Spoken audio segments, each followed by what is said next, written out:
আজ 14ই ফেব্রুয়ারি শুক্রবার। দিন গত রাতেই হলো লাইলাতুল বরাআত বা শবে বরাত বা নিসফে শাবান। আজকের রাতে কি কি আমল করতে হয়, কি কি ইবাদতবন্দি করতে হয়, কি কি করণীয়, আজকের ভিডিওতে আমরা সে সম্পর্কে আলোচনা করব ইনশাআল্লাহ। কারণ এই বিষয়গুলো জানা কিন্তু অত্যন্ত জরুরি। কারণ এই শবে বরাতের রাতে বিশ্বনবী সাল্লাল্লাহু আলাইহি ওয়াসাল্লাম তিনি কি কি আমল করতেন।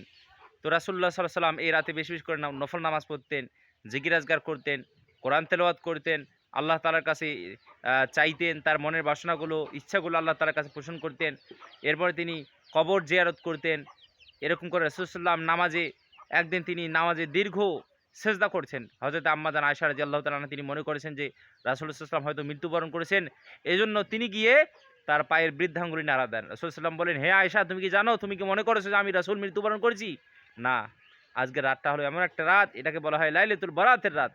এই রাতে আল্লাহ তাআলা সবাইকে ক্ষমা করে দেয়, সবাইকে মাফ করে দেয়, বান্দাদের জন্য রহমতের দোয়ার মাগফিরাতের দোয়ার উন্মুক্ত করে দেয় এবং বান্দাদেরকে ক্ষমা করে দেয় শুধু হিংসাকারী এবং যারা আল্লাহ তাআলার সাথে যারা শিরিক করে তাদেরকে ছাড়া। এই কারণে আজকের রাতটা অনেক বরকতপূর্ণ রাত। এই রাতে আল্লাহ তাআলা বান্দাদেরকে মাফ করে দেন, ক্ষমা করে দেন, তাদের জীবনের সমস্ত অপরাধগুলোকে মাফ করে দেন। হ্যাঁ, এই কারণে আজকের রাতে আমরা বেশি বেশি করে আল্লাহ তাআলার কাছে কান্নাকাটি করব, রোনাজারি করব, আল্লাহ তাআলার কাছে চাইবো, নিজের ইচ্ছাগুলো, নিজের মনের বাসনাগুলো আল্লাহ তাআলার কাছে কী করব? প্রকাশ করব।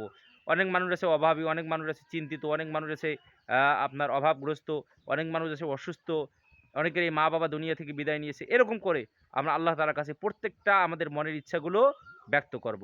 এবং এই রাতে আমরা বিশেষ করে আমরা নফল নামাজ পড়ব। ২ রাকাত, ২ রাকাত, ২ রাকাত, ২ রাকাত করে আমরা নফল নামাজ পড়ব।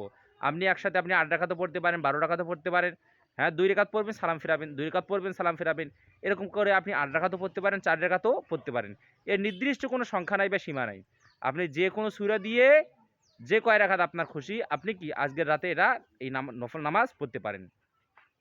তো আমরা এই নফল নামাজের নিয়তটা আমরা এইভাবে করব, হে আল্লাহ, আমি ২ রাকাত নফল নামাজ পড়তেছি, আল্লাহু আকবার।